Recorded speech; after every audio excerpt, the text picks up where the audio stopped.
ونستغفره ونؤمن به ونتوكل عليه ونعوذ بالله من شرور أنفسنا ومن سيئات أعمالنا من يهده الله فلا مضل له ومن يضلل فلا هادي له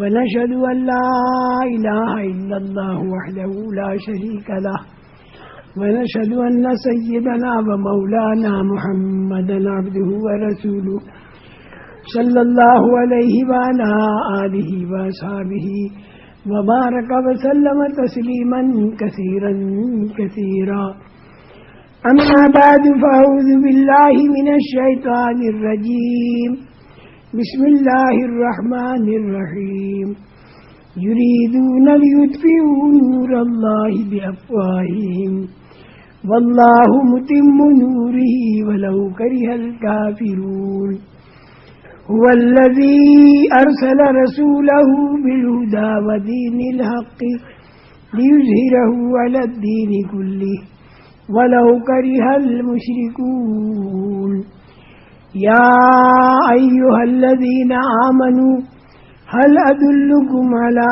تجارة تنجيكم من عذاب أليم تؤمنون بالله ورسوله وتجاهدون في سبيل الله بأموالكم وأنفسكم ذلكم خير لكم إن كنتم تعلمون يغفر لكم ذنوبكم ويدخلكم جنات تجري من تحتها الأنهار ومساكن طيبة في جنات عدن ذلك الفوز العظيم وأخرى تحبونها نصر من الله وفتح قريب وبشر المؤمنين.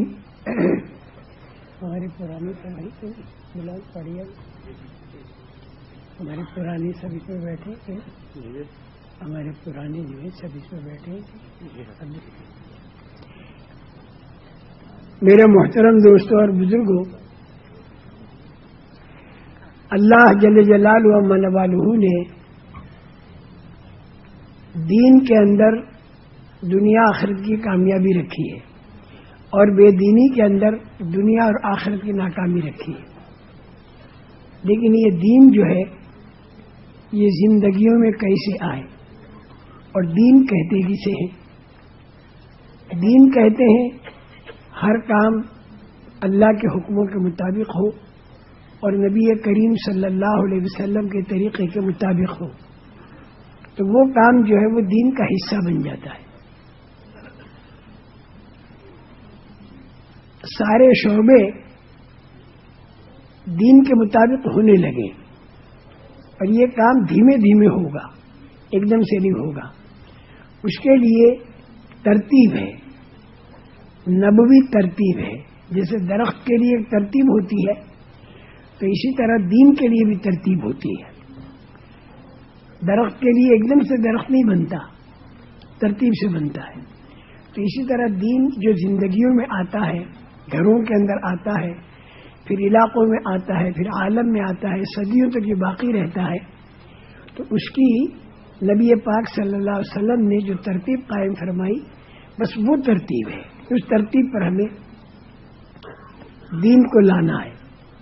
تو دین انشاءاللہ زندہ کرنے والے جو ہیں وہ تو اللہ ہیں، لیکن چونکہ دنیا دارالاسباب ہے تو سبب کے درجے میں محنت ہمیں نبوی ترتیب کے اوپر کرنی ہوگی. میرے محترم دوستو، رات بھی میں نے جو بات عرض کی تھی، اعمال والی جو لائن ہے یہ بڑی مضبوط لائن ہے، اور چیزوں والی لائن جو ہے بڑی کمزور. اعمال والی لائن پر اللہ کے وعدے ہیں، ہر عمل پر جو خدا کا وعدہ ہے وہ پورا ہوگا. رسول کریم صلی اللہ علیہ وسلم نے جو بتایا وہ پورا ہوگا، لیکن کب؟ جب وہ عمل جاندار ہو. اور یہ میں رات بتا رہا تھا کہ عمل جاندار کیسے ہو. عمل جاندار بنانے کے لیے ہر عمل کے اندر یہ 6 نمبروں والی بات آ جائے. اس لیے ہمارے کام کے اندر 6 نمبر سے شروع ہوگا یہ کام اور 6 نمبر چلتے رہیں گے. یہ 6 نمبر جو ہے یہ پورا دین نہیں ہے، بلکہ 6 نمبر پورے دین پر چلنے کی اس سے صلاحیت پیدا ہوتی ہے. 6 نمبروں سے پورے دین پر چلنے کی صلاحیت پیدا ہوتی ہے. رسول کریم صلی اللہ تعالی علیہ وسلم نے مکہ مکرمہ کے اندر جو کام شروع فرمایا، یہاں بالکل فضا نہیں تھی، تو سب سے پہلا کام کیا تھا؟ کلمے کی دعوت. اور جس نے کلمہ پڑھا اس کا بھی سب سے پہلا کام کیا تھا؟ کلمے کی دعوت لے کر گھر گھر در در پھرنا.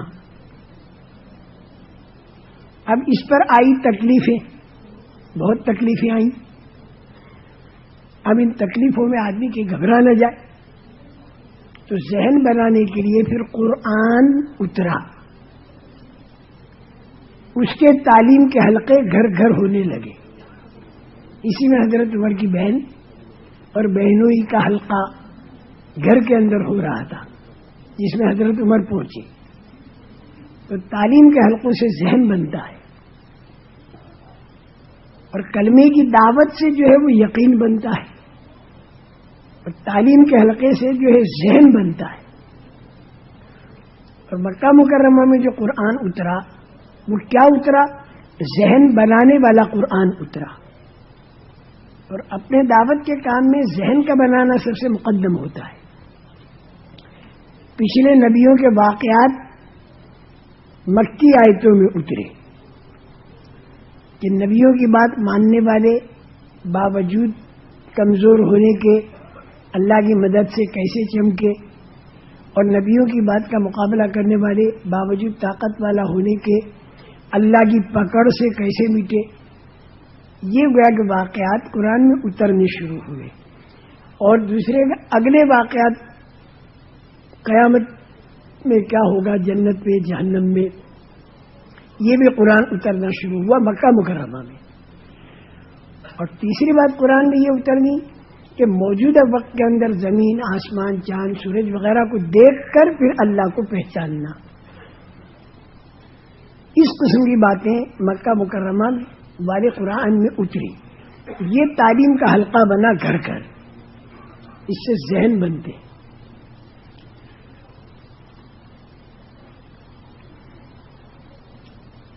اس کے بعد ساتھ ساتھ میں تیسری چیز جو چلی ہے مکہ مکرمہ میں، وہ اللہ کا ذکر اور قرآن کی تلاوت اور دعاؤں کا مانگنا. یہ بھی مکہ مکرمہ میں خوب چلا، خوب تلاوت ہوتی تھی. اور چوتھی چیز یہ چلی کہ جب لوگوں نے کلمہ پڑھا تو ان کے گھر والوں نے ان کو الگ کر دیا.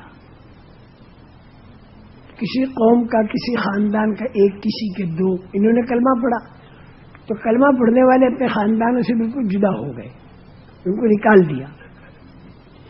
تو اب جتنے کلمہ پڑھنے والے تھے ان کی آپس کے اندر اجتماعیت پیدا کرنے کے لیے ایک دوسرے کے ساتھ ہمدردی، جسے اکرام مسلم کہتے ہیں، ایک دوسرے کے ساتھ کی ہمدردی. حضرت ابو ذر غفاری رضی اللہ تعالیٰ عنہ بہت دور سے آئے، لیکن مکہ مکرمہ میں پتہ نہیں، لوگوں کو معلوم ہوگا تو ماریں گے. تو حضرت علی نے چپکے سے گھر بٹھا کر کھانا کھلایا اور چپکے سے حضور اکرم صلی اللہ علیہ وسلم سے ملاقات کرائی. تو دیکھیے بھی کھانا کھلایا کوئی رشتہ داری کی وجہ سے نہیں، وہ مسلمان بننے کے لیے آئے. اسی طرح حضرت ابو بکر صدیق نے حضرت بلال کو خرید کر آزاد کیا، حالانکہ کوئی رشتہ داری نہیں تھی. تو یہ ہمدردی چلی، اکرام مسلم چلا. یہ 4 باتیں چلی مکہ مکرمہ میں. ایک تو کلمے کی دعوت، اس سے تو یقین صحیح بنتا ہے. دوسرے تعلیم کا حلقہ، اس سے ذہن صحیح بنتا ہے. تیسرے اللہ کا ذکر، قرآن کی تلاوت، دعاؤں کا مانگنا، اس سے دھیان صحیح بنتا ہے، اللہ کا دھیان بنتا ہے.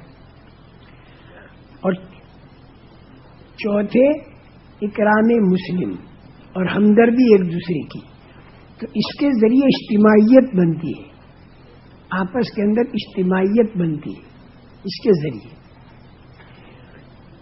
یہ چار چیزیں ہوئی، لیکن یہ چاروں چیزیں ایسی ہیں کہ اس میں ظاہری کوئی آمدنی نہیں. 2 گھنٹہ اگر آدمی 4 گھنٹہ کلمے کی دعوت دے تو جیب کے اندر 5 روپے نہیں آتے. اسی طرح ذکر کرے، تلاوت کرے، اسی طرح دعوت دے، تعلیم کرے، اور جو ہمدردی کرے گا دوسرے کی تو بجائے جیب میں آنے کے اور جیب سے نکلے گا.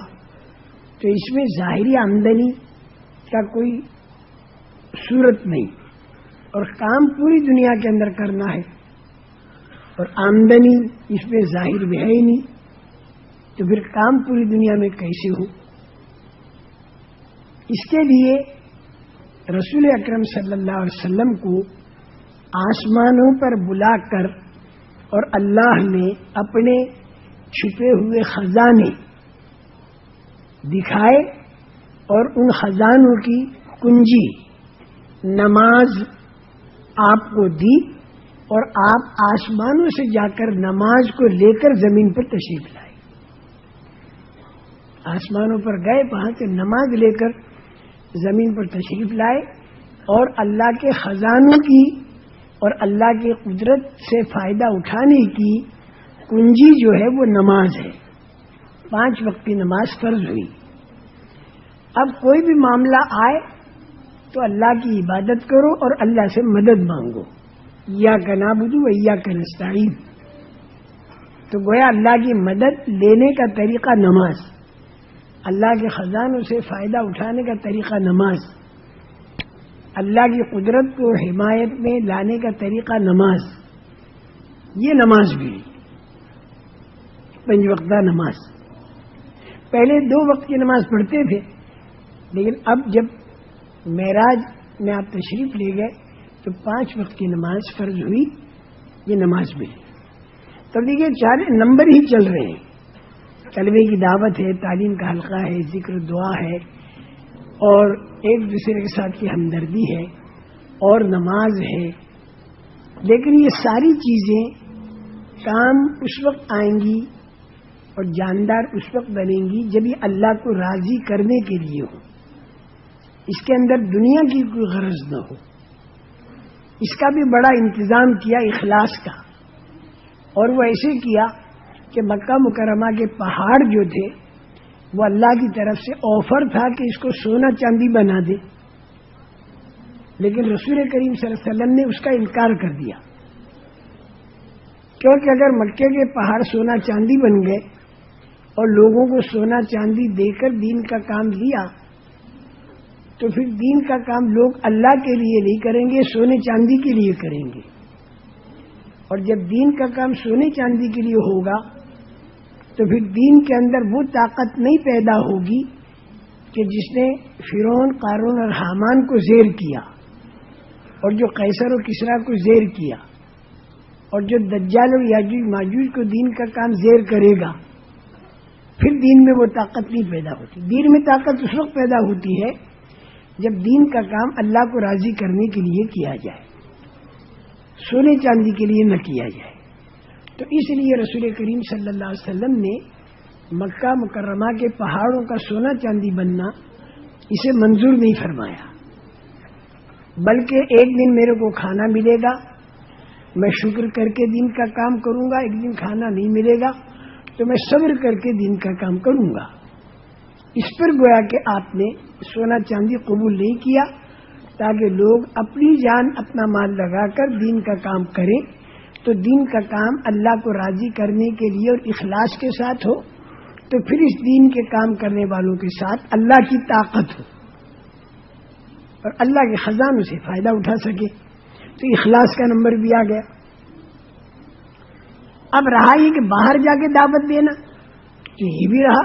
آپ بازاروں میں جاتے تھے، آپ طائف میں تشریف لے گئے مکہ مکرمہ کے اندر، تو یہ جو 6 نمبر بیان کرتے ہیں تو یہ کوئی نئی چیز نہیں، بلکہ ہمارے پاک نبی صلی اللہ علیہ وسلم نے وہ کام شروع اسی طرح کیا، اس سے ذہن بنیں گے. لیکن مکہ مکرمہ میں چونکہ فضا نہیں تھی، تو اس لیے یہ جو کام میں نے بتایا، یہاں تعلیم ہے، ذکر ہے، دعا ہے، تلاوت ہے، نماز ہے، ایک دوسرے کی ہمدردی ہے، یہ سارے کام انفرادی طور پر کیے اور چھپ چھپ کر کیے. وہاں کھل کر کرنے کی چیز نہیں تھی، چھپ کر کیا. عام طور سے چھپ کر یہ سارے کام ہوئے اور الگ الگ ہوئے. انفرادی یعنی الگ الگ، اس کے گھر جا کے، اس کے گھر جا کے، اس کے گھر جا کے. آج بھی جس جگہ پر آپ تشریف لے جائیں، وہاں اگر دین کے کام کی فضا نہیں تو وہاں مکہ مکرمہ والی ترتیب سے خاموشی کے ساتھ الگ الگ مل مل کر کام کیا جائے. آج بھی، بلکہ ساؤتھ افریقہ کے اندر بھی بہت سی جگہ ایسی ہوگی کہ جہاں بالکل کام کی فضا نہیں، بالکل ہمارے کام کی فضا نہیں، تو وہاں پر بجائے کھل کر کام کرنے کے خاموشی کے ساتھ لوگوں سے ملنا اور کام کرنا، انفرادی طور پر اور چپکے چپکے. لیکن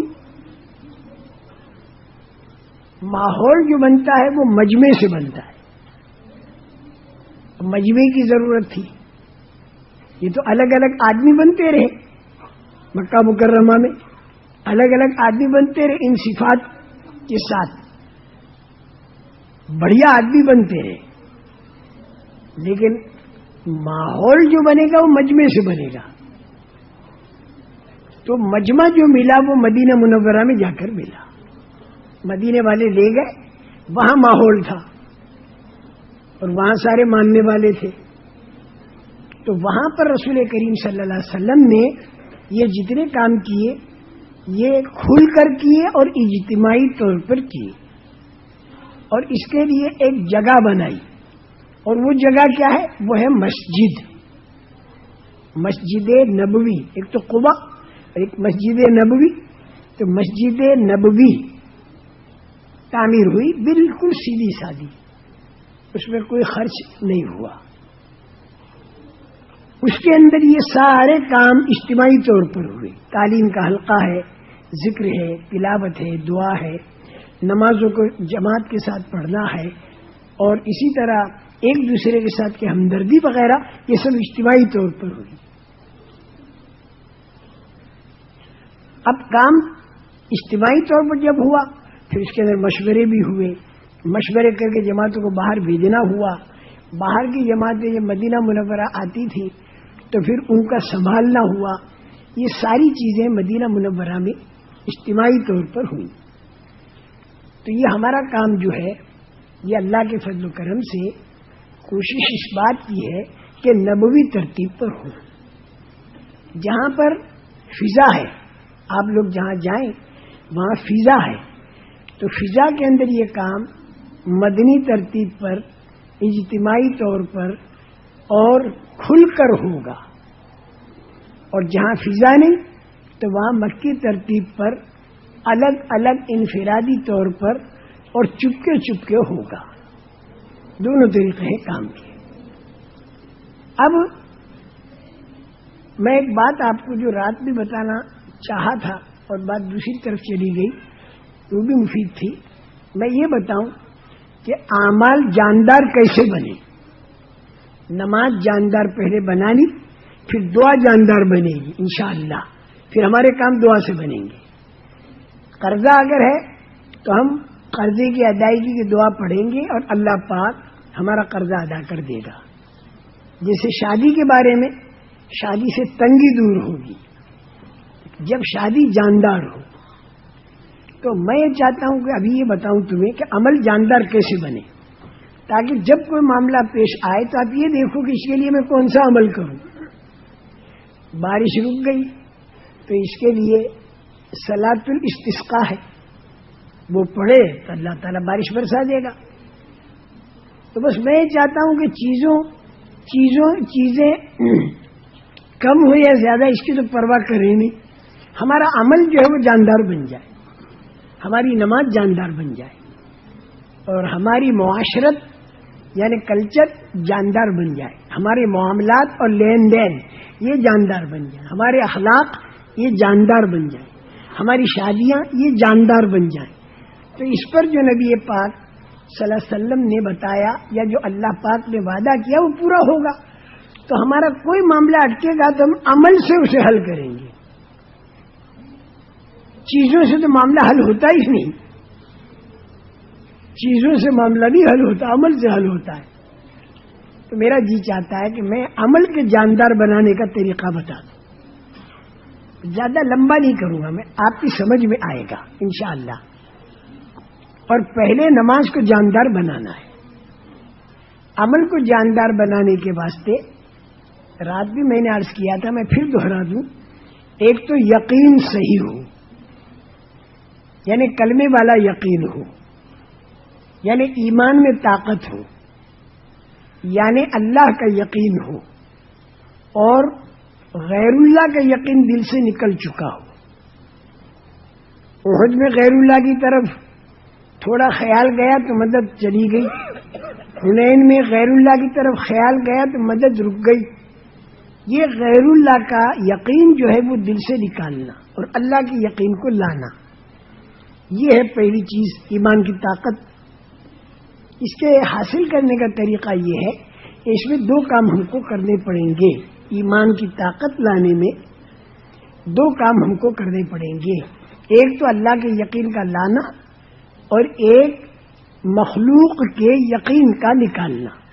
کاروبار اور گھر, ملک اور مال کا یقین نکالنا, میٹریل کا یقین نکالنا. اللہ دکھائی نہیں دیتے تو اللہ کا یقین خود نہیں آتا, لانا پڑتا ہے. اور میٹریل دکھائی دیتی ہے, اس کا یقین خود آتا ہے, اسے نکالنا پڑتا ہے. جیسے کوئی ڈبے کے اندر پھل بھرتے ہیں تو اس میں دو کام کرتے ہیں, ایک تو اندر سے ہوا کو نکال دیتے ہیں اور پھل کو بھر دیتے ہیں, پھر بند کر دیتے ہیں, تو وہ پھل اس میں سڑتا نہیں. تو اسی طرح ہمیں دو کام کرنے ہیں. ایک تو میٹریل کے یقین کو دل سے نکالنا ہے, اور ایک اللہ کے یقین کو دل میں لانا ہے.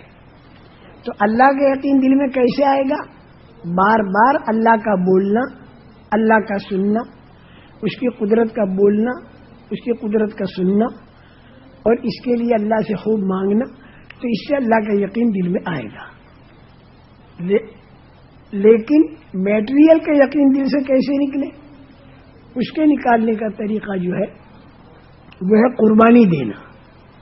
جتنی قربانی دیں گے تو میٹریل کا یقین دل سے نکلے گا, چیزوں کا یقین دل سے نکلے گا.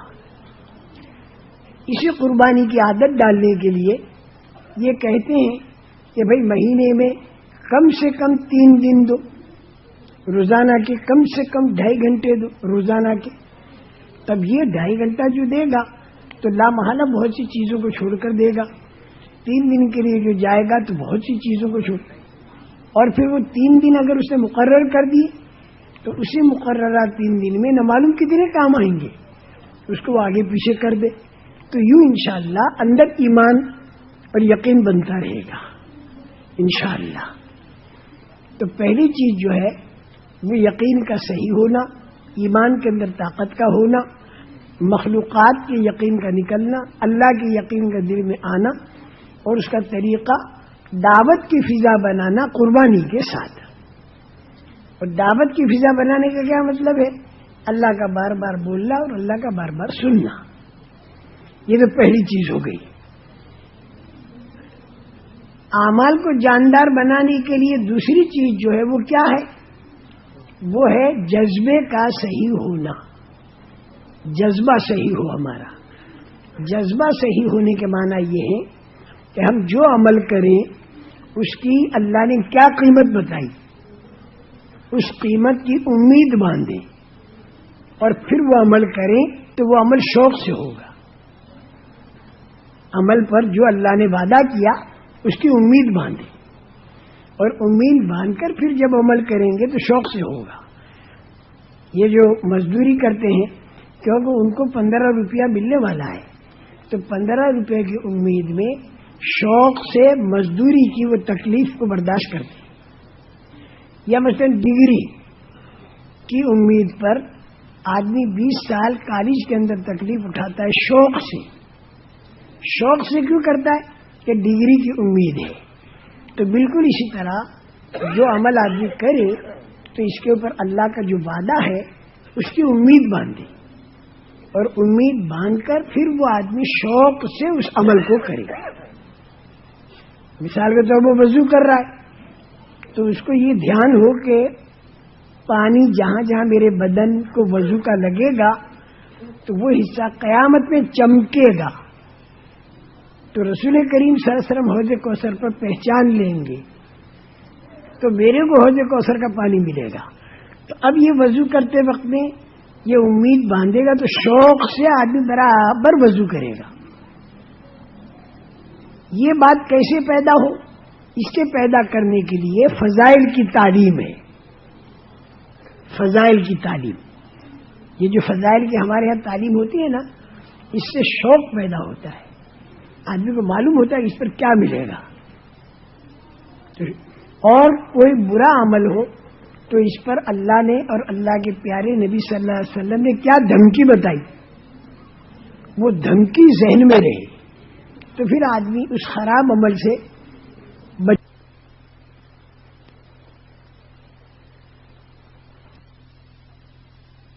طے کر دیں انشاءاللہ کہ روزانہ دعوت بھی دینی ہے اور روزانہ تعلیم بھی کرنی ہے. 2 باتیں ہوئی نا. اچھا، تیسری بات، عمل کو جاندار بنانے کے لیے طریقہ صحیح ہو. اور طریقہ صحیح ہونے کے معنی یہ ہے کہ جو عمل کرے وہ نبی پاک صلی اللہ علیہ وسلم کے طریقے پر کرے، جیسے آپ نے کیا ویسے کرے. اسی کا نام ہے مسئلہ. کہتے ہیں میں مسئلہ بتاؤ، اس کا کیا مسئلہ ہے؟ کیا مسئلہ ہے کہ مطلب کہ اس میں نبی پاک صلی اللہ علیہ وسلم کا کیا طریقہ ہے. تب یہ حضور پاک صلی اللہ علیہ وسلم والا جو طریقہ ہے اور مسائل والا جو علم ہے یہ سیکھے بغیر نہیں آتا. مسئلہ جو ہے یہ علم کے بغیر نہیں آتا، اس کو سیکھنا پڑے گا. اب اس کے اندر نماز تو روزانہ 5 وقت پڑھنی ہے تو سب سے پہلے نماز کے مسئلوں کو سیکھنا پڑے گا. کہاں سیکھیں گے؟ اپنے مقام پر جو مولوی صاحب امام ہیں ہمارے، ان سے وہ مسئلے سیکھے جائیں نماز کے. اور پھر جب رمضان کا مہینہ ہے تو روزے کے مسئلے سیکھ لو. آپ حج کو جا رہے ہیں تو حج کے مسئلے سیکھ لو. اسی طرح آپ کوئی کاروبار کرتے ہیں تو کاروبار کے مسئلے پوچھ لو. آپ نوجوان ہیں، آپ کی شادی ہونے والی ہے تو اب شادی کے مسئلے پوچھ لو. آپ کی رخصتی ہونے والی اس کے مسئلے پوچھ لو. اولاد ہو گئی پھر اس کی تربیت کیسے ہو اس کے مسئلے پوچھ لو. تو گیا پوچھ کر آدمی زندگی بسر کرے تو حضور اکرم صلی اللہ علیہ وسلم کے طریقے پر اس کی زندگی آ جائے گی. فاسألوا اہل الذکر ان کنتم لا تعلمون. وہ اگر تم نہیں جانتے تو جاننے والوں سے پوچھ لو. یہ تیسری چیز ہے، مسئلے مسائل کا سیکھنا. تبلیغ کے اندر جو کہتے ہیں کہ مسئلے اختلافی بیان مت کرو، اس کی بڑی مصلحت ہے کہ عام طور سے عوام نکلتے ہیں تو مسئلے مسائل بتانے شروع ہو گئے تو ہر آدمی مسئلہ بتانے والا ہو جائے گا تو مسئلے پھر غلط ہو جائیں گے. اور دوسری مصلحت یہ ہے کہ مسائل کے اندر اختلاف ہے تو لوگ اختلافی مسئلوں میں آپس کے اندر لڑنے بھیڑنے لگیں گے. مسئلوں کے اندر آپس کے اندر لڑنے بھیڑنے لگیں گے. بھائی پاڑیا میں ملا بھائی میرا مزاج یہ ہے کہ میرے سامنے ایک بھی پہچان والا ہے نہیں یوز کا ہوں. تو میں یہ عرض کر رہا تھا تیسری چیز ہے، میں نے 3 باتیں بتائیں. ایک تو کلمے والا یقین، فضائل والا علم اور مسائل والی شکل. یہ 3 باتیں ہوں. اچھا، اب ایک چوتھی بات لے لو. میں بتانا کیا چاہتا ہوں، اعمال جاندار بنے، اعمال جاندار بنے، یہ بتلانا ہے مجھے. اس کے لیے چوتھی بات جو ہے وہ کیا ہے؟ وہ ہے اللہ کا دھیان. اللہ کا دھیان، دھیان صحیح ہو. اب یہ اللہ کا دھیان کیسے صحیح ہو؟ اس کا طریقہ اللہ کا ذکر کرنا، قرآن کی تلاوت کرنا، اور یہ جو مسنون دعائیں ہیں اس کو مانگنا. میں سچ کہتا ہوں ایسا اللہ کا دھیان جمے گا تم کو کہ بس مزہ آ جائے گا. اللہ کا دھیان جب جمنے لگے گا نا تو میں سچ کہتا ہوں اتنا مزہ آئے گا، اتنا مزہ آئے گا، زندگی گزارنے میں مزہ آئے گا.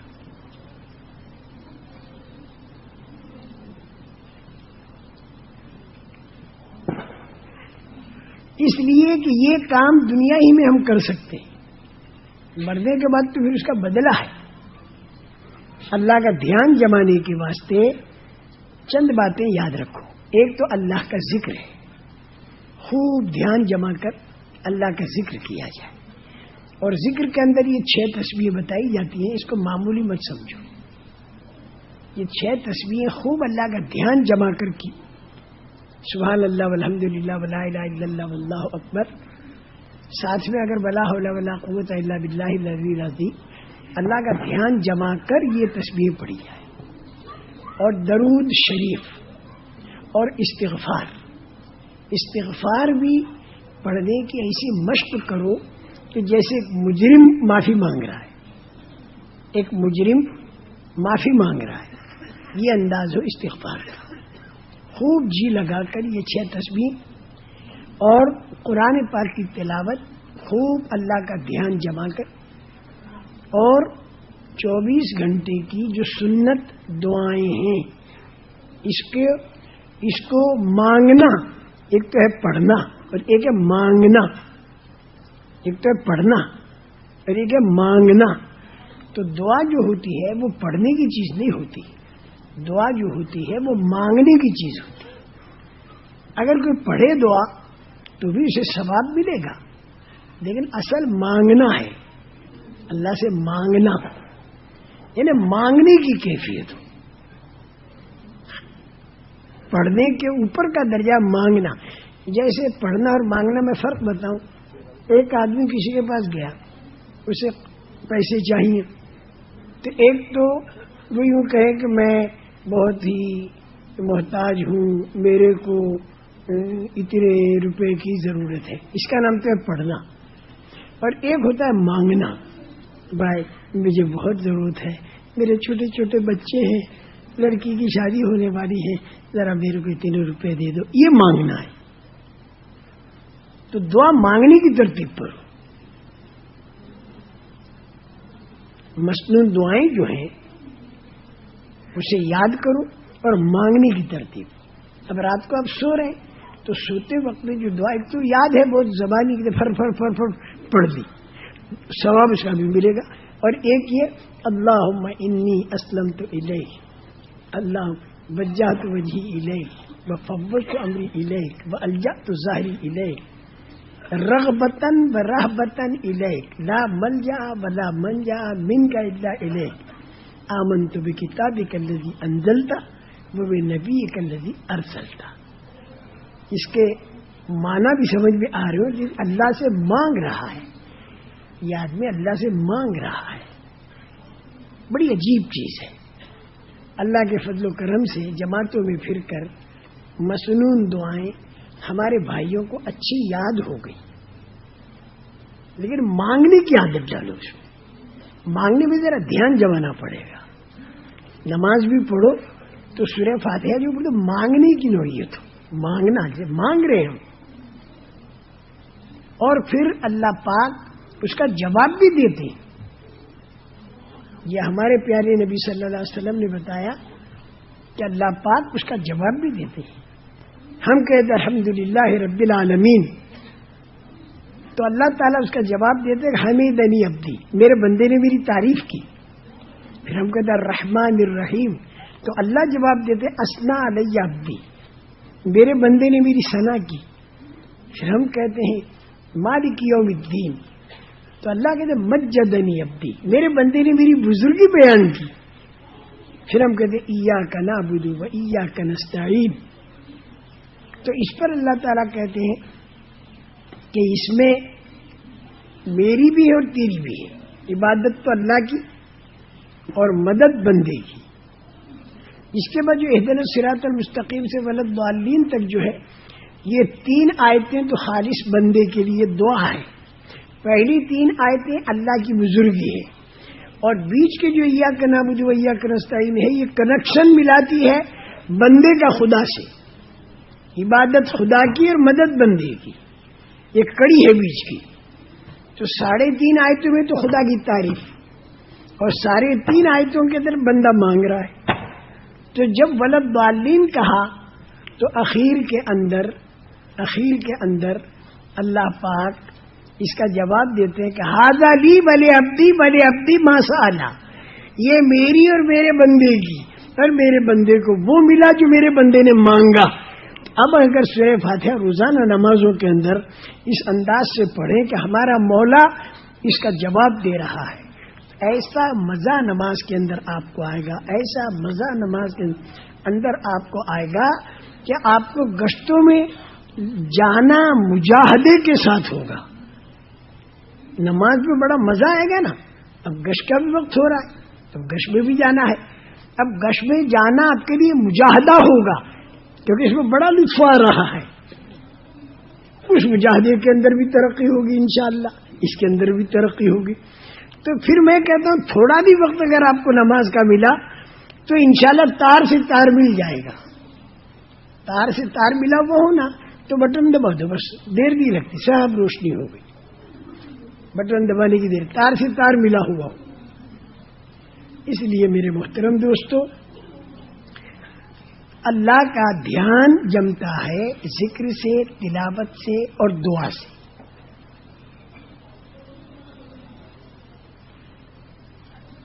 پہلے نماز میں جمے گا، اور پھر انشاءاللہ آپ تجارت کرو گے تو تجارت میں بھی اللہ کا دھیان ہوگا، کیونکہ نماز پڑھ کے آئے ہو، نماز میں کھڑے ہو کر آئے ہو، نماز میں اللہ کو بڑا کہا ہے آپ نے، اللہ اکبر. اب تجارت میں جاؤ گے تو آپ کو دھیان ہوگا کہ اللہ بڑے ہیں، اور قیامت کے دن مجھے اللہ کے سامنے کھڑا ہونا ہے. اس لیے اب میں اپنی تجارت کے اندر کوئی کام ایسا نہ کروں کہ قیامت کے دن اللہ کے سامنے کھڑا ہونے میں مجھے شرمندگی نہ ہو. عورتیں بھی سامنے خریدار آئیں گی، کیا کیا ہوگا. تو یہ آدمی اللہ کے خوف کے ساتھ پھر تجارت کرے گا. رجال لا تلہیہم تجارت ولا بیع عن ذکر اللہ وإقام الصلاة وإیتاء الزکاة یخافون یوما تتقلب فیہ القلوب والابصار. قیامت کا استحضار. یہ میں نے چوتھی چیز بتائی، اللہ کا دھیان جمے. اور 5ویں چیز جو ہے وہ اخلاص، یعنی اللہ کو راضی کرنے کے لیے ہر عمل ہو. یہ اخلاص کیسے پیدا ہو؟ اخلاص کے پیدا کرنے کا طریقہ یہ ہے کہ آدمی دین کا کام قربانی کے ساتھ کرے. جان کی قربانی، مال کی قربانی، اور اپنی جی چاہی کی قربانی. یہ قربانی جب دے گا نا تو اللہ سے امید ہے اخلاص کے پیدا ہونے کی. صحابہ کے زمانے میں جب دین کا کام کرتے تھے تو وہ یہ حساب لگاتے تھے کہ میری دنیا کتنی قربان ہوئی. وہ یہ حساب لگاتے تھے دین کے کام میں میری دنیا کتنی قربان ہوئی. اور آج اللہ ہماری سب کی حفاظت کرے، آج یہ حساب لگایا جاتا ہے کہ میں نے دین کا کام کیا تو اس سے میری دنیا کتنی بنی. اور وہ یہ دیکھتے تھے کہ میری دنیا کتنی قربان ہوئی. تو اخلاص کے پیدا ہونے کا طریقہ قربانی ہے.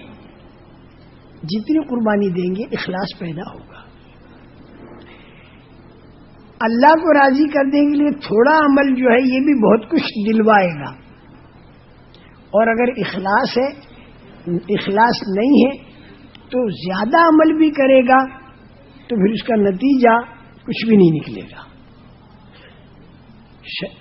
بغیر اخلاص کے دنیا طلبی کے لیے شہید، سخی اور قاری زندگی بھر دین کا کام کر کے جہنم میں گئے، اور ایک بدکار عورت نے جنگل بیابان میں کتے کو پانی پلایا اور اس کے بارے میں رسول پاک صلی اللہ علیہ وسلم نے فرمایا کہ وہ جنت میں گئی،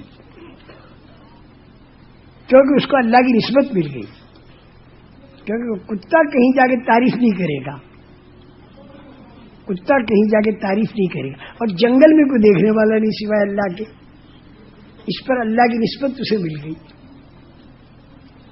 اللہ کی نسبت جو ملتی ہے وہ اخلاص سے ملتی ہے، اللہ کو راضی کرنے کا جذبہ۔ اور یہ کبھی ذہن میں مت لانا کہ صاحب یہ تو اندھیر نگری ہوئی کہ بدکار عورت وہ تو کتے کو پانی پلائے اور جنت پہ چلی جائے، اور جو زندگی بھر جہاد کرتا رہا، قرآن کی خدمت کرتا رہا، مال لگاتا رہا، اور وہ جہنم میں چلا گیا، تو اندھیر نگری ہوئی؟ اندھیر نگری بالکل نہیں۔ میں ایک مثال دوں آپ کو، ایک مکان ہے عبدالرزاق کا، اس میں آپ نے محنت مزدوری 6 مہینے تک کی عبدالرزاق کا مکان بنانے، 6 مہینے یہ پورے ہو گئے تو سامنے ایک دوسرے بھائی بیٹھے تھے عبدالستار، آپ نے عبدالستار سے جا کر یوں کہا کہ بھائی میری مزدوری لاؤ، ان کا کائی کی، ان کا اس مکان میں 6 مہینہ میں نے کام کیا، تو عبدالستار یوں کہیں گے کہ یہ مکان کس کا؟ ان کا یہ مکان تو عبدالرزاق کا، تو کہ عبدالرزاق کے مکان میں جب تم نے کام کیا تو بدلہ عبدالرزاق سے مانگو، عبدالستار کا کو بدلہ دے گا، عبدالستار کا مکان تو تم نے نہیں بنایا۔ بس یہی اللہ قیامت کے دن فرمائیں گے کہ بے شک تم نے زندگی بھر دین کا کام کیا، لیکن وہ جس کے لیے کیا اس سے مانگو، تم نے تو نفس کے لیے کیا نا، تو اپنے نفس سے بدلہ مانگو، میں تو بدلہ اس کام کا دوں گا جو میرے لیے کیا ہوگا۔ تو بدکار عورت نے میرے لیے اگر ایک کتے کو پانی پلایا تو میں نے اس کے بدلے میں جنت دے دی، اور تم نے زندگی بھر دین کا کام کیا تو میرے سے کیا بدلہ مانگتے ہو؟ تم نے میرے لیے تو کیا ہی نہیں۔ اس لیے میرے محترم دوستوں اور بزرگوں، ہم لوگوں کو اس کی بڑی فکر کرنی چاہیے کہ ہماری نیتوں میں اخلاص پیدا ہو،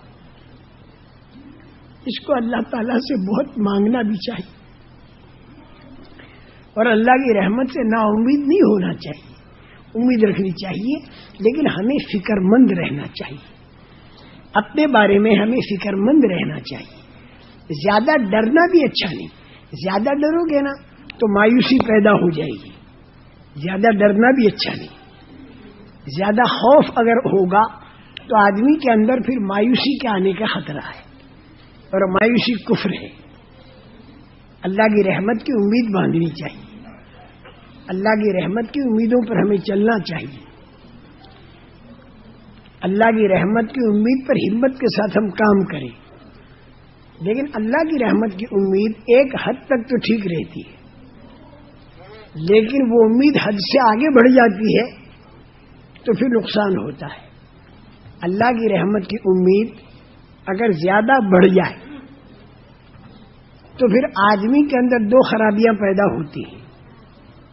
ایک خرابی تو یہ پیدا ہوتی ہے کہ پھر آدمی کام کے اندر ڈھیلا پڑ جاتا ہے، سست بن جاتا ہے، یہ کہہ کر کہ بھئی اللہ بڑا غفور الرحیم ہے، اور بھئی اللہ ہی کرنے والا ہے، ہم سے کیا ہوتا ہے، یہ جملہ زبان سے نکالا اور کام سے بے فکری آنی شروع ہو جاتی ہے۔ ایک تو نقصان یہ ہوتا ہے، اور اللہ کی رحمت کی امید جب حد سے زیادہ بڑھ جائے تو دوسرا نقصان یہ ہوتا ہے کہ یہ آدمی گناہوں کے اوپر جری بن جاتا ہے کہ بھئی اللہ تو معاف کرنے والا ہے۔ یہ 2 خرابیاں آ جاتی ہیں جب رحمت کی امید حد سے آگے بڑھ جائے، تو اس کو کنٹرول میں لانے کا طریقہ یہ ہے کہ پھر اللہ کے خوف کو بھی پیدا کرنا چاہیے، اللہ کی پکڑ سے ڈرنا چاہیے، اور یہ خوف جو ہے اللہ کا، جتنا اللہ سے قریب ہوگا اتنا آدمی اللہ سے زیادہ ڈرے گا۔ رسول کریم صلی اللہ علیہ وسلم فرماتے انی اخشاکم و اتقاکم، میں تم سب سے زیادہ اللہ سے ڈرنے والا ہوں۔ جتنا اللہ سے قریب ہوگا اتنا اللہ سے ڈرے گا زیادہ۔ تو ایک طرف اللہ کا ڈر اور ایک طرف اللہ کی رحمت کی امید، ان دو کا لیول باقی رکھنا پڑے گا۔ کبھی مایوسی کی طرف طبیعت چلے تو رحمت والی آیتیں پڑھو، اور رحمت کی امید زیادہ بڑھ کر آدمی جری ہو جائے جب گناہوں پر تو پھر عذاب والی آیتیں پڑھو۔ تو یوں وہ لیول پر رکھنا پڑے گا اپنے آپ کو، ادھر چلا جائے تو نقصان، ادھر چلا جائے تو نقصان۔ اس کو کہتے ہیں الایمان بین خوف والرجا، ایمان جو ہے خوف اور امید کے بیچ میں۔ تو یہ میں نے 5 باتیں بتائیں، یہ 5 باتیں پہلے نماز میں آئیں۔ نماز خالص عمل ہے۔ پہلی بات کلمے والا یقین، دوسری بات فضائل والا علم، تیسری بات مسائل والی شکل، چوتھی بات اللہ والا دھیان، اور 5ویں بات اخلاص والی نیت۔ اور اس کا طریقہ بھی میں نے بتا دیا۔ کلمے والا یقین کیسے پیدا ہوگا؟ دعوت اور قربانی۔ فضائل والا علم کیسے ملے گا؟ فضائل کی تعلیم میں بار بار بیٹھنا۔ مسائل والی شکل یہ کیسے معلوم ہوگی؟ یہ علماء سے پوچھ کر۔ اور اللہ والا دھیان کیسے ملے گا؟ ذکر، تلاوت اور دعا کے ذریعے۔ اور اخلاص والی نیت کیسے ملے گی؟ جان کی قربانی، مال کی قربانی اور جی چاہی کی قربانی۔ یہ 5 باتیں نماز کے اندر لائی جائیں، یہ نماز جاندار بنی انشاءاللہ۔ مشق کریں ہم اس کو، مشکل مت سمجھنا، اس کو مشکل بالکل مت سمجھنا، بالکل آسان ہے۔ طے کر دو کہ ہمیں سیکھنا ہے انشاءاللہ۔ اور یہ جماعتوں میں پھرتے اور پھر یہ نہیں کہ تم اکیلے سیکھو گے، نہ، دعوت کی فضا کے اندر جب سیکھو گے تو انشاءاللہ تمہارے اندر اور دوسروں کے اندر یہ چیز پیدا ہوگی۔ بالکل میں صحیح کہتا ہوں۔ ایک ہمارے ملک میں بالکل گریجویٹ، مغرب کی نماز کے بعد اس نے نماز پڑھی نفل، اور میں اس کی نماز دیکھتا رہا، چھوٹی چھوٹی داڑھی، اور نماز کے اندر زار و قطار وہ رو رہا تھا، اور ایسا معلوم ہوتا جیسے بہت بڑے اللہ کے سامنے کھڑا ہے۔ نماز پڑھ کے بہت دعا مانگی اس نے، روتا رہا۔ اس کے بعد پھر میں نے اپنے پاس بلایا، میں نے کہا تو کون ہے؟ اس نے کہا میں پولیس کمشنر کا بیٹا ہوں، پچھلے سال چلا دیا تھا، بہت مجھے روحانیت ملی، لیکن جب میں گھر گیا تو رشوت کا کھانا کھایا، سب نکل گیا ہوں، تو میں بہت پریشان ہوں کہ میں کیا کروں، مجھے پھر گھر جانا ہے۔ اب دیکھیے کتنا حالانکہ گریجویٹ ہے، لیکن وہ اللہ دولت دیتا ہے، ہم ذرا متوجہ ہوں، بس ہم متوجہ ہوں تو اللہ، میں کہتا ہوں گنہگار اللہ کی رحمت کو اتنا نہیں تلاش کرتا جتنی اللہ کی رحمت اس گنہگار کو تلاش کرتی۔ رات کے آخری تیسرے حصے میں اللہ اس آسمان دنیا پر اپنی شان کے مناسب نزول فرماتے ہیں، اور اعلان ہوتا ہے کوئی مانگنے والا مانگے اور میں دوں، ہے کوئی توبہ کرنے والا میں اس کی غلطی معاف کروں، ہم اس میں پڑے ہوئے سوتے رہتے۔ تو خیر اس گریجویٹ کو پھر ہم نے ترکیب بتائی کہ اب کیا کرے گا، رشوت کا کھانے سے بچنے سے کیا کرے گا، اس نے پھر ترکیب پر عمل کیا اس نے۔ تو یہ 5 باتیں نماز کے اندر آئیں تو نماز جاندار بنے گی۔ پھر یہ 5 باتیں شادی میں آئیں تو شادی بھی جاندار بنے گی انشاءاللہ۔ تو پھر اس شادی پر جو اللہ کا وعدہ ہے تنگی کے دور کرنے کا وہ پورا ہو جائے گا۔ دعا مانگیں گے، دعا میں قبولیت ہوگی، اللہ دعا قبول فرمائیں گے۔ ہمارے کام انشاءاللہ دعاؤں سے بنیں گے، یہ دعا والا راستہ ہے۔ نبیوں والا کام دعوت والا دعا والا، دعا سے کام بنے. جہاں کوئی مسئلہ اٹکا ہم دعا مانگے، اللہ قبول کریں گے. اللہ کا وعدہ ادعونی استجب لکم، تم میرے سے دعا مانگو میں قبول کروں گا. لیکن دعا کی قبولیت میں رکاوٹ والی کوئی بات نہ ہو. رکاوٹ کب آئے گی؟ جب کھانا کپڑا حرام کا ہو تو دعا قبول نہیں ہوتی، یا جب غفلت سے دعا مانگے تو دعا قبول نہیں ہوتی. دھیان سے مانگے. اور تیسری بات، دعوت کی فضا جب آدمی بنائے گا تو دعا خوب قبول ہوتی ہے. رسول کریم صلی اللہ علیہ وسلم نے فرمایا کہ بھلی باتوں کو پھیلاؤ، بری باتوں سے روکو. کہیں وہ دن تمہارے اوپر نہ آ جائیں کہ تم دعا مانگو اور تمہاری دعا قبول نہ ہو. تو دعوت کی فضا میں دعا قبول ہوتی ہے. گھر پہ فضا بناؤ، وہاں پر بھی بناؤ. اور دعا کی قبولیت کے اندر اللہ جل جلالہ و منوالہ نے 5 باتیں رکھی. ہم جو مانگے اللہ سے تو اللہ دے گا، لیکن ہماری مصلحت کو سامنے رکھ کر دے گا. تو کبھی تو اللہ جو مانگتے ہیں وہی دے دیتا ہے جلدی، اور کبھی جو مانگتے ہیں دیتا وہی ہے، لیکن دیر سے دیتا ہے، رولا رولا کر، تاکہ ترقی ہو، روحانی ترقی ہو. رونا پسند آ چکا ہے تیرا، کام تیرا بنے گا تو میرے سامنے روئے گا کون؟ اللہ کو پسند آ چکا ہے تو اس لیے بعض مرتبہ دیتے ہیں لیکن ذرا دیر سے دیتے ہیں، رولا رولا کر. اور تیسری ترتیب خدا کے ہاں یہ ہے کہ جو مانگا وہ مصلحت کے مناسب نہیں، کوئی اور چیز ہے مصلحت کے مناسب، جو مانگا وہ نہیں دیتے، جو مصلحت کے مناسب ہے اللہ وہ دیتے. یہ تیسری ترتیب. اور چوتھی ترتیب خدا کے ہاں دعا کی قبولیت کی یہ ہے کہ جو مانگا وہ تو نہیں دیا، لیکن کوئی بلا آ رہی تھی، اللہ نے اس بلا کو روک دیا. اس لیے وہ بلا آتی تو سب ختم کر دیتی، بلا رک گئی. اور 5ویں ترتیب دعا کی قبولیت کی یہ ہے کہ اللہ نے ریزرو کر دیتے ہیں دعا کو، اور آخرت میں جا کر دیتے ہیں بہت زیادہ. تو آدمی وہاں تمنا کرے گا کہ دنیا کی ساری دعائیں آخرت کے لیے ریزرو رہتی تو اچھا تھا. یہ 5 ترتیبیں ہیں دعا کی قبولیت کی. کبھی جو مانگا وہی دیا جلدی، کبھی دیر سے، کبھی کچھ اور دیا، کبھی بلا دور کی اور کبھی آخرت میں دیا. تو دعاؤں کے مانگنے کے اندر ہم کسر نہ چھوڑیں، خوب اللہ سے دعائیں مانگیں. میرے محترم دوستو، یہ 5 باتیں جو میں نے بتائیں اس سے تو عمل جاندار بنتا ہے، لیکن عمل کو باقی رکھنے کے لیے ایک چھٹا کام اور کرنا پڑے گا، وہ بہت ضروری ہے. اور وہ چھٹا کام کیا ہے؟ حقوق العباد کی ادائیگی. حقوق العباد کی ادائیگی. لوگوں کا حق اگر دبا دیا تو بنا بنایا عمل جاندار وہ اس کے پاس چلا گیا جس کا حق دبا. جب آدمی کے پاس وہ عمل رہا ہی نہیں تو پھر اس کی تاثیر کیسے ظاہر ہوگی؟ وہ عمل آدمی کے پاس رہے تو اس کی تاثیر ظاہر ہو. تو چھٹی چیز حقوق العباد کی ادائیگی. جس کی زمین دبائی واپس کرے، جس کا پیسہ چرایا واپس کرے،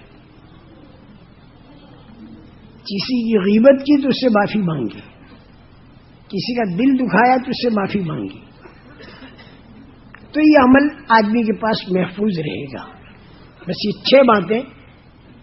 اور حقوق العباد کی ادائیگی کے بعد پھر اوپر سے جو ہمدردی کرو گے کسی کی، اس کا نام ہے اخلاق، اور یہ ہے اکرام مسلم. اکرام مسلم سے پہلے حق کا دینا ہے، یہ ضروری ہے. یہ 6 نمبر آ گئے. لیکن ایک بات باقی رہی، وہ یہ کہ اکیلا ایک آدمی یوں چاہے کہ میں اپنے عمل کے اندر یہ 5-6 باتیں لا کر اور اپنے عمل کو جاندار بنا کر اور میں عمل کے ذریعے مسئلوں کو حل کیا کروں، تو یہ اکیلا آدمی اگر کرے گا نا تو اس کے لیے مشکل ہوگی. ماحول کے اندر آسان ہے. ماحول بنتا ہے دعوت سے. ماحول جو بنتا ہے وہ بنتا ہے دعوت سے.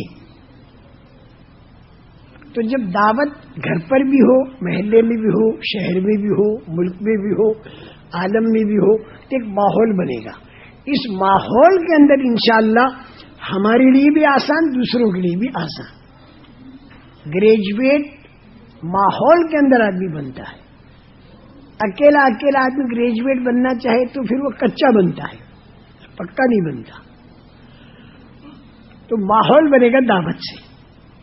اور یہ جو دعوت کے بارے میں بات بتائی جاتی ہے کہ بھائی زندگی میں ایک مرتبہ 4 مہینہ، سال کا چلہ، مہینے کے 3 دن، ہفتے کے 2 گشت، روزانہ کی 2 تعلیمیں ایک اپنے مکان میں ایک، اور اسی طرح روزانہ کے 2.5 گھنٹے، یہ تو بالکل شروع ہے، ابتدا ہے.